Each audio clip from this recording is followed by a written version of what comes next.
তোমাদের সুমিতা দি এখন ঘুম থেকে উঠেছে। ঘুম থেকে উঠে মেজাজ বিশাল খিটখিটে থাকে। আমি এখন রান্না করছি, এই যে বসে চলে এসছি রান্নাঘরে। এবার দেখো মুডটাকে আমাকে ঠিক করতে হবে। হ্যাঁ ও মৌমা, মৌমা কি হয়েছে? সব কাজ আমি করলাম, তুমি ওই চেয়ার থেকে নিয়ে শুধু চেয়ারেই রাখছো। না চেয়ারে রাখবো না। কি করছো তুমি? কি তাই করছিস বল? আমার এখন মুড ঠিক নেই বা খিচড়ে আছে বাবা। শোনো না, মুডটা আমার ঠিক একটু নেই। সামনে বা কেন ঘুম থেকে উঠে মুড ঠিক নেই কেন? না আমার মুড ঠিক নেই। তোমার ঘুম থেকে উঠে মুড ঠিক থাকে না? না ঘুম থেকে উঠলে আমার মুড ঠিক থাকে না। একদম মেজাজ আমার বিগড়ে আছে। বিগড়ে আছে? কি বলছিস বল? কেন বিগড়ে আছে শোনো, রাত্রেবেলা আমি করে রান্না খেতে দিলাম সুন্দর করে, সাথে আবার গল্প, যাতে খাবারটা আবার হজম হয়। খাবার পরেই শুতে দিইনি, গল্প টল্প করে সকালবেলা একটা টানা ঘুম দিলে। হ্যাঁ, সকালবেলা উঠে চেয়ারের জিনিসপত্র চেয়ারেই রাখছো, তাই এতে আবার মুডটা ঠিক না থাকার কারণ কি? তোর ওই বক আমার ভালো লাগে, বলছি তো আমার মেজাজটা। শোনো না, একটা কথা বলি, কি এখানটা দাঁড়াও, কাছে এসো, একটু কাছে এসো। কেন কাছে আসবো? তোমার ওই ডায়মন্ডের লকেটটা চকচক চকচক করছে। ডায়মন্ড যখন তখন চকচক দেখো বন্ধুরা, চকচক চকচক করছে। আর তোমার মুখটা তো এবার হেভি গ্লো করছে গো।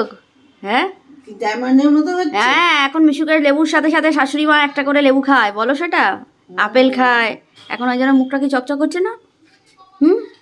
আর কি বলবে বলো? শোনো না, আমার বলার তো কিছু নেই, তুই তো ডাকছিস, আমি বলছি মেজাজ বিগড়ে গেছে এখন, বিরক্ত করিস না শোনো আমাকে। শোনো, একটা কথা বলছি কি বলছিস? এই যে এই কাপটা রেডি করেছি, হ্যাঁ, তোমাকে 1 কাপ সুন্দর করে কড়া করে একটু কফি বানিয়ে দেবো, সাথে 2টো হরলিক্স বিস্কুট দেবো, জমিয়ে খাবে, আর একটু গান চালিয়ে দেবো, জানলার ধারে চলে যাও। রাজি? দেখি মুখটা, মুখটা দেখি। দেখলে দেখলে তাহলে তো রাজি তোমার হবই। মুড কি করে ঠিক করতে হয় আমি সেটা জানি। যাও ও এইরকম দিয়ে ঠ্যাঙের ওপর শীতের কিছু আমেজ মানে Yes, yes, অনুভব হ্যাঁ করছি। হ্যাঁ হ্যাঁ, তাহলে ওটা রাখো, হালকা। হাতে নিয়ে হাতে ব্যথা হবে, ওটা রাখো চেয়ারে। ঠিক আছে, হাতে ব্যথা হবে না। হুম। তুই করে দে, তখন আরো স্মাইল, এখন স্মাইল। একটু কড়া করে কফিটা বানিয়ে দেবো। হ্যাঁ, কড়া করে কফিটা বানিয়ে দে। খুশি?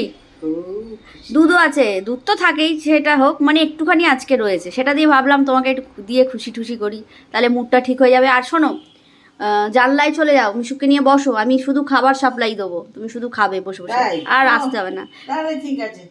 টাটা বন্ধুরা, মুড ঠিক হয়ে গেছে। হ্যাঁ, এখন যাই। ও রান্নাঘরে না আসতে পারলে মুড ঠিক হয়ে যায় না? হ্যাঁ। আগে ওই মুডটাকে খিচড়ে রাখবে, যাতে আমাকে এইসব সুন্দর সুন্দর কথা বলবে। হ্যাঁ, এখনো আমার ঘুম, দেখ, এখন হাই উঠছে, সেই ঘুম থেকে যাও উঠেছি, যাও চলে যাও, করিস না, সারাদিন কফিটা দিয়ে আমার মানে ইয়েটা দূর কর। মুডটাকে ঠিক করবো।